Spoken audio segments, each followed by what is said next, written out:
welcome back to our next conversation that is part of the inaugural Empower-thon. And it's not only the inaugural Empower-thon, it's also the inaugural fundraiser for the Parent-Tween Connection. And so to avoid like super awkward, people looking at her and like making her smile, I'm just going to stop and I'm going to be like, Mel Mutterspaugh, thank you so much for being with us today. I appreciate you. Oh my gosh, thank you so much for having me here. I'm really excited to empower more teens and tweens and that's families. Exactly why we called it Empower-thon. Yeah. So I'm going to take care of a couple of housekeeping tidbits. For anybody who's tuning in, if this is the first time that you've heard of Parent-Tween Foundation or Parent-Tween Connection, I'd love to meet you. I'm Clarissa Constantine, and I'm the founder. And Parent-Tween Connection came about after a conversation with friends of mine who were going through some rough stuff with their daughter.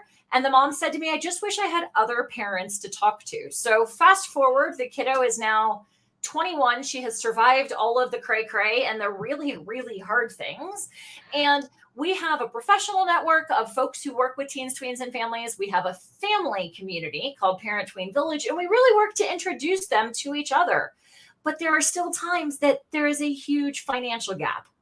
And so the whole point of the foundation, Parent-Tween Foundation, is to help bridge that financial gap that is the piece that stands in the way of families getting the help that they need. So we're all about education, about empowerment, and about helping families live better lives. I firmly believe that the more educated and knowledgeable and supported parents feel, the better they can connect with and advocate for their kids. And ultimately, we'll lose fewer kids to suicide. And that hits very close to home for me. So again, Mel, I'm super excited that you're with me. Thank you for diving in and lending your support to this.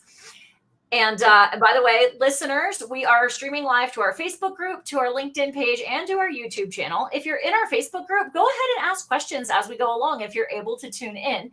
And if you're not, you can comment in the Facebook group or any of the other places, and we'll be sure to tag Mel to come back and answer questions. So without further ado, Mel Mutterspaugh, clinical herbalist, welcome. Thank you so much for having me here. Again, I'm thrilled to be here because the teenage demographic is one of my favorite populations of humans to work with. I know. Aren't we weird that we're like, yes, we like teenagers. So many people are afraid of teenager life, but they're such amazing young people. So that's a different conversation. Yeah. But let's start. I'm sure that we have folks, myself included, who for a long time, or maybe even to date, didn't know that a clinical herbalist was a thing. Yeah, we're kind of a quieter world. I think that may come from the many years that witches were burned at the stake or something. But a clinical herbalist is somebody who not only works with plants as medicine, but we also work with people within the medical field. We work with you individually to dig to the root cause of your health issues and help you design lifestyle protocol that fits into your world. And also, of course, herbs come into play, but more often than not, we really need to touch base on what's happening with a person as a whole, body, mind, spirit. What are you eating? How are you exercising? What's your stress load? What's going on at work? What's going on in the home? Sure. We really look at the whole big picture. And I know you mentioned your grandmother was a naturopath. Yeah. I studied with a lot of naturopaths and also did a lot of studies at the naturopathic school. So similar to a naturopath, but I don't get to prescribe pharmaceuticals. And I didn't spend the extra 8 years in school, though I've been studying for well over 20. Got it. Got it. All right, cool. So with that, and as Mel mentioned, I do come from a line of folks who would have been burned at the stake. I'm probably adding myself to that list at this point. But anyway, my grandmother was a naturopath and a chiropractor. So learning about ways that we can approach health has been fascinating to me. So when I put the call out to look for speakers for Empower-thon, and Mel proposed a few topics, one that I thought would resonate really well with our community is navigating focus and memory. Whether we deal with clinically diagnosed ADHD or any other aspects surrounding memory and focus, I don't know anybody who wouldn't love to be better at remembering things and have more focus to be able to do what we do more effectively. So that's why I invited Mel to share with us how we can use plant medicines to improve memory and focus. So one of the things, I mean, going back to what you said about like global, like holistic approaches to things, you said Mhm. that you take a look at lifestyle choices. And I know you mentioned brain fog in particular, and a lot of us have been navigating that after COVID. You know, we know that that's like COVID long haulers, that brain fog is a thing. So let's talk lifestyle thing. The lifestyle choice. Right, right. Absolutely. There are so many that can be incorporated, but that's where we also have to figure out where is a person at? Like, what's their financial budget? Because obviously, if you can afford to add in supplements and eat organically every single day, then you have a great head start. For some people, they don't know how to afford that yet. Mhm. So there are ways. So, of course, your diet is a huge, huge, huge factor in all of this. Without having a healthy gut, we don't have a healthy brain. We know that the enteric nervous system connects between the gut and the brain. We know that there are all kinds of neurotransmitters that are made in the gut that definitely enhance our mood and our memory and Mhm. all of the great things. So, really learning to be attentive to what your body does not like. And this is oftentimes the greatest challenge as a Mhm. clinical herbalist. It's different for everybody. I'm not Mhm. going to tell you that you can't have gluten, though large portions of people function significantly better without Mhm. gluten. Sure. The heavily processed foods, all of the fancy things and the lovely marketed boxes that are filled with nasty food like crap is what I like to call it. All of those things are going to contribute to more brain fog. The Right. McDonald's, the fast food, the I'm in a rush and I need food right now because I forgot to eat earlier, Mhm. those kinds of factors. Not getting ample protein in the morning to get you rolling and stay satiated throughout the day so you Mhm. don't make more Mhm. troublesome decisions. And Mhm. then exercise.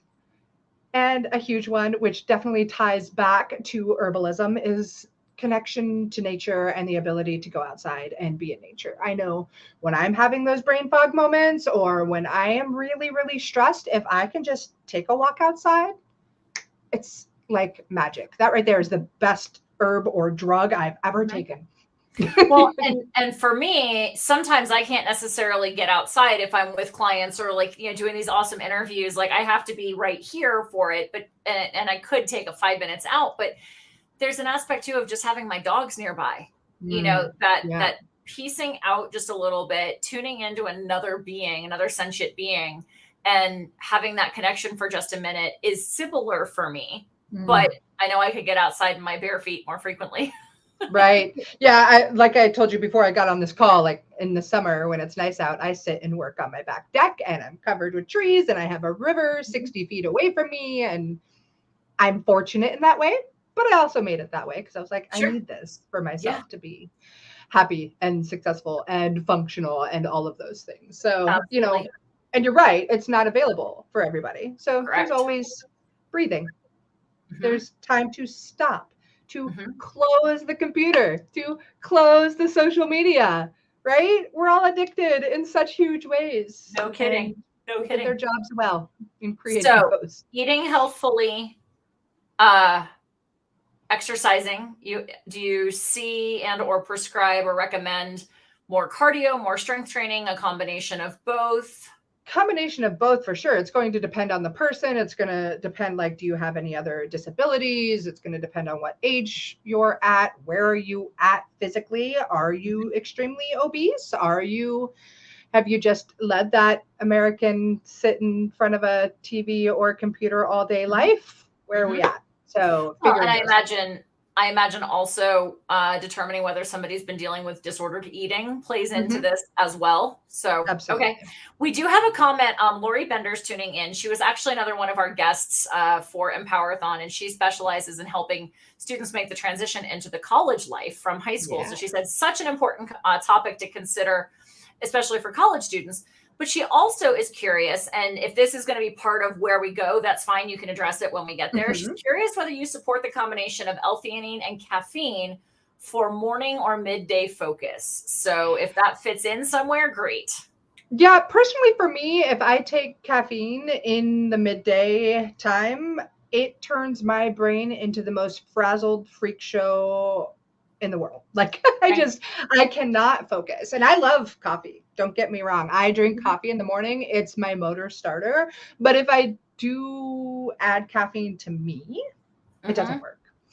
That Well, could be different for you. and I So was just going to say, I think that goes back to there isn't a singular answer for any one person because we don't know how it's all going to impact. right. But So, I will be talking about some herbs that I choose to use midday, like I'm drinking right now, so that I can keep my focus going significantly longer. So. well, I think that's a perfect transition. And why don't we go to those fancy herbs? Yeah, well, I wasn't going to jump straight to the brain ones, but I certainly would love to. First, let's talk about some that can support us holistically, right? We're talking Okay. about body, mind, soul. One of my absolute favorites that is really great for the teens and tweens too, because it's delicious, right? We need to make these things tasty because if they're Mhm. not, nobody wants that junk, right? Oh, absolutely. Especially picky kids. They're going to be like, why? Why would I do this to myself? I would much Um, prefer the food like crap right. to something that Exactly. tastes gross. Exactly. So Tulsi or holy basil is an absolutely phenomenal one that is a neuroprotector. It has been shown to be incredibly beneficial for those that are dealing with ADHD. It's an adaptogenic, so it's going to help your body adapt to life's various stressors, whether it is from school, from societal pressures, from all of the ways we all have stress these days. Mhm. And there's about 1,000,000,001 reasons why I recommend Tulsi for a lot of people, but it will be one of the tea or the herbs in the tea blend we'll talk about towards the end. So Okay. Can that's a you must spell have. that?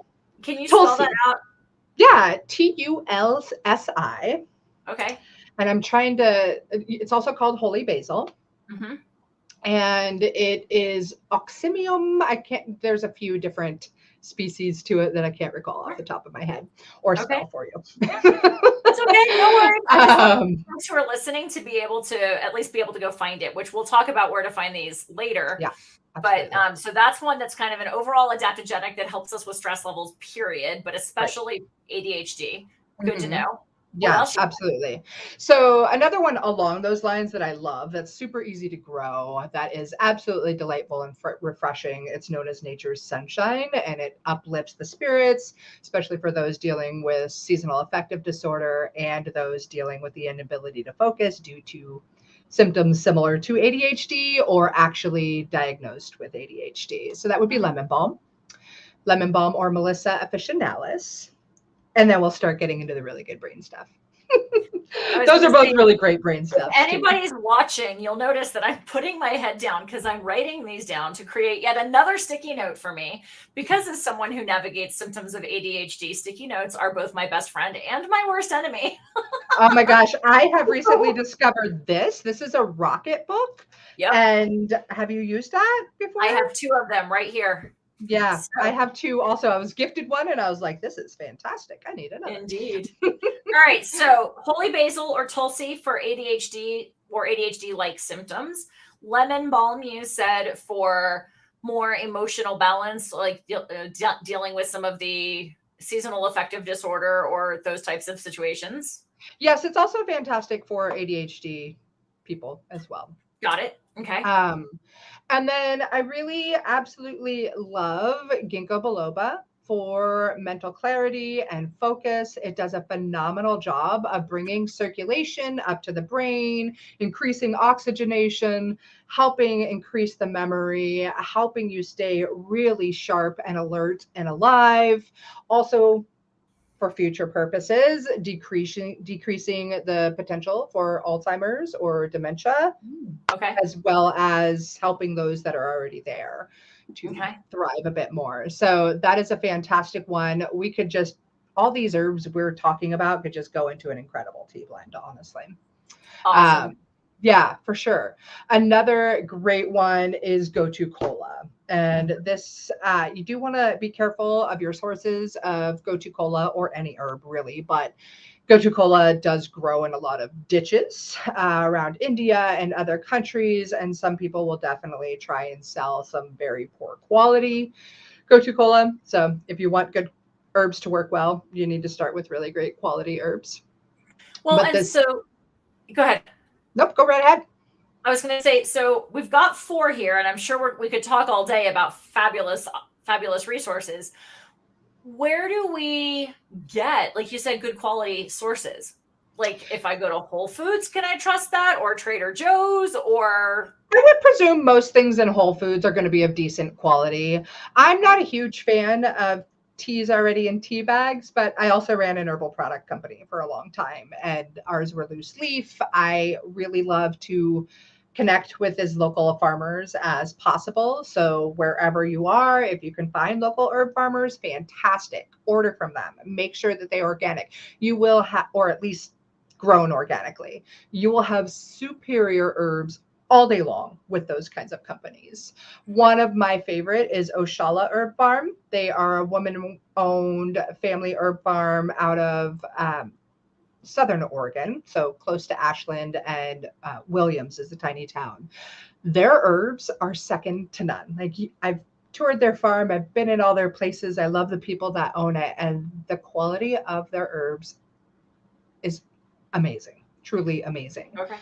If you can't do that, then I definitely recommend Mountain Rose Herbs. They are another fantastic company. They have really great ethics, and their sourcing and their testing also phenomenal. I've toured all of their facilities. I know all of the people running them, and they really do a lot to make this earth a better place. And that for me is huge. Is it feasible for folks to grow these like in their counter garden on their kitchen, or the kitchen garden? Good morning. Some of this myself. Could people grow these themselves? You certainly could. Actually, I just planted 2 new Tulsi plants today, this morning, and just harvested a bunch of lemon balm today. You could grow gotu kola, ginkgo trees. I live near Portland, Oregon. I'm about an hour and a half east of there, and on Mount Hood. Thank you, not being in the city. But ginkgo trees grow all over the place. So yeah, you can grow this medicine all on your own. Okay, so that's pretty cool. So then wherever we source it from, right? So like maybe we are growing it, next to the basil that we're going to put on our, mozzarella salad this summer, and we've got the gotu kola next to it, whatever. What do I do with it to turn it into a tea? Like, do I need to let it dry? Like, or if I purchase it somewhere else, how do I make teas out of this? Oh, so simply. Well, I'm a huge fan of making teas really tasty. So that's why I talked about the Tulsi, because it's got functional benefits to it, and it's absolutely delicious. Like, it's amazing. So you could use a little Tulsi. You could use some of that gotu kola. If you're making a tea, you can make it with fresh herbs, but most of us don't have fresh herbs year round, right? So if you dry them and make sure that they're thoroughly dried, and then store them in a airtight container, preferably in a dark location or a dark jar of sorts, so that the sunlight isn't getting to them, they're going to retain their freshness even better. And on that retaining freshness, don't break them down. Don't crumble them up. Keep them as whole as you possibly can, because the more you break down the plant matter, the more oxidation is able to happen, the more their medicinal benefits and their flavor and their potency deteriorate significantly faster. So I'm a huge fan of whole. Yeah. Like whole leaf. Okay, cool. Yeah. And so then, then I know you said you had a recipe. Let me actually back up. Before we go to the recipe, are there any other specific herbs that you're like, hey, we've got to hit today for families focusing on memory and focus? This one is so simple, and you use it all the freaking time, and you probably have it in your kitchen cabinet. Rosemary. Rosemary is absolutely fantastic. There are constituents inside of it that have shown to improve memory, also bringing circulation up to the brain, increasing oxygenation, just overall improving your brain function. And it's delicious. So it's a nice extra tip to put inside of a tea blend. Okay. Cool. Yeah. And then once you make a tea, once you have all those dried herbs, I encourage people to play with different herbs and their flavors and the functionality that you're looking for. And as I speak this right now, I'm like, oh, wait, I am an expert at this. So it's easy for me to be like a little of this and a little of that, much like a chef would with herbs and spices in their food, right? You can eventually do that with your medicinal herbs as well and find out what tastes fantastic for you. But I will tell you that if you were to take, I'm going to give you this recipe in parts. So when I say part, if you are putting in a quarter cup as your part, great. When I say 2 parts, you want a half a cup. Got it? Got it. So So one you'll part want, this to 2 parts that. Got it. right. And if we're talking about ounces and weight, same thing. Got it. So I would do 2 parts gotu kola, 2 parts ginkgo biloba, because those are the super brain juices, right? And then we're going to bring in 1 part of tulsi, half a part rosemary, half a part peppermint, because peppermint is delicious. It's also refreshing and kind of lifts the spirits, right? Gives you a little pep in your step. And then we're going to do a half a part of nettles as well. And I didn't talk about nettles today, but I will super quickly. Nettles, yes, the stinging nettles that many people are afraid of, one of the most nourishing plants on the planet. And since most of us are malnourished because we're eating food like crap, right? Why not get extra nourishment in there? Because if we are nourishing the body thoroughly, then our brain and every other organ gets to work better. So that's, did I say rosemary? You did. Okay, good. Okay, so we take all these parts, the 2 parts ginkgo, the 2 parts gotu kola, 1 part tulsi, a half a part something that I can't remember right now, and then some peppermint and the nettles. What did I miss? Rosemary. The same one that I was like, wait, did I say that? Yeah. Okay, so I take all of those parts and then mix them together. Like if I'm using, so you said a half a cup of ginkgo biloba. Let's use the part as a quarter, right? Half a cup of ginkgo, half a cup of gotu kola, all the other things. We mix them together. I've got a couple cups of herbs. I almost said spices, but that's my brain. Right. What do I do with it? Like, how much water do I put into that? Or is that where I get to explore and be like, how strong do I like it? Or like, how long do we let it steep? Or how do I actually concoct the tea? Yeah, that's a great question. So strength really is different for each person. I would say to start at about 2 teaspoons per 8-ounce cup of water. You do not want to boil these herbs because they are leaves and flowers. They're more delicate plant matter. Once you boil them, it's making all of their medicinal properties go poof like a dandelion, right? If you are pouring hot water over them, then you want to cover it and steep it so all the volatile oils will stay inside of there as it's steeping for a minimum of 10 minutes. Up to 48 hours if you want. It might get a little funky after 48 hours, but because we're not dealing with tea, like Camellia sinensis is the plant that makes green tea, black tea, white tea, whatever tea, we don't have any of that in here. That stuff will get very, very bitter real quick. Many other herbs will get bitter as well. But we are drinking this tea for its medicinal value. So the longer you can let it steep, the more medicine you have in it. Interesting. Okay. And it's going to take an awful lot of herb for you to have too much in a day. So I would drink 3 to 4 cups of that each day. If you find you want it stronger, I'm a very dense constitution. Like I can take a lot of a lot of different things. I recall one time when I was selling my herbal teas at a market at the Portland Saturday Market in Oregon. Back in my early days, I was in a guest booth area and there's this lovely young petite Asian woman who was a photographer across the way from me. And I always serve this tea blend very similar to what I just shared with you guys called Where Is My Mind? And I would serve that to all of the vendors to be like, come on, let's sell all day, you know? Right. And I remember this little Asian lady, she's like, well, what do you have? And comes over and takes my little 2-ounce cup of the tea. Meanwhile, I'm like, oh, I'll take more. I'll take more. I'll take more. And she stares at me for the rest of the day. And I'm like, did I do something to offend her? Did I put something that like offended her culture? Like I just didn't know.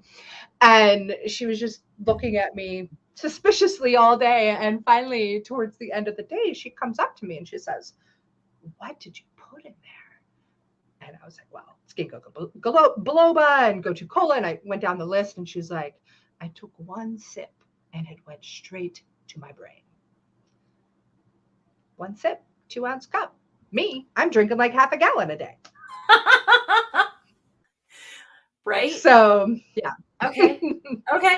So, yeah. So it's important to pay attention to your body.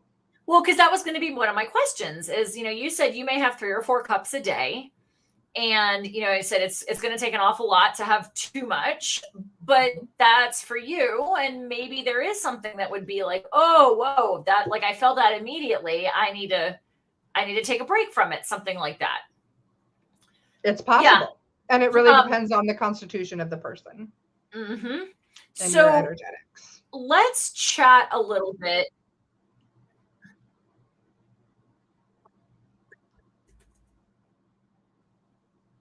Uh-oh, where'd you go? I'm right here. Are you here? I don't know where I went. I went to go answer the question. What's the question? She was asking, how do you spell the cola herb? And so it's Gotukola. Awesome. And I think I had a little bit of internet stuff there, so apologies for that. But yeah, I went to answer Lori's question. So let me ask, I know a question that a lot of folks have that I've interacted with, and this is also because of my upbringing, folks who haven't explored chiropractic or acupuncture or naturopathy or herbalism or things that used to be considered alternative that are now being recognized as complementary approaches to health and wellness. One of the concerns that I've heard is, okay, but I'm on this medication for XYZ, or I'm on that medication for ABC. Mm-hmm. What do we need to be aware of relative to like contraindications or mismatches, if you will? There's a ton to be aware of there. And that's where like working with a clinical herbalist like me, we will do that research for you. We understand how to do the research to discover contraindications between different medications and different herbs, because they are there.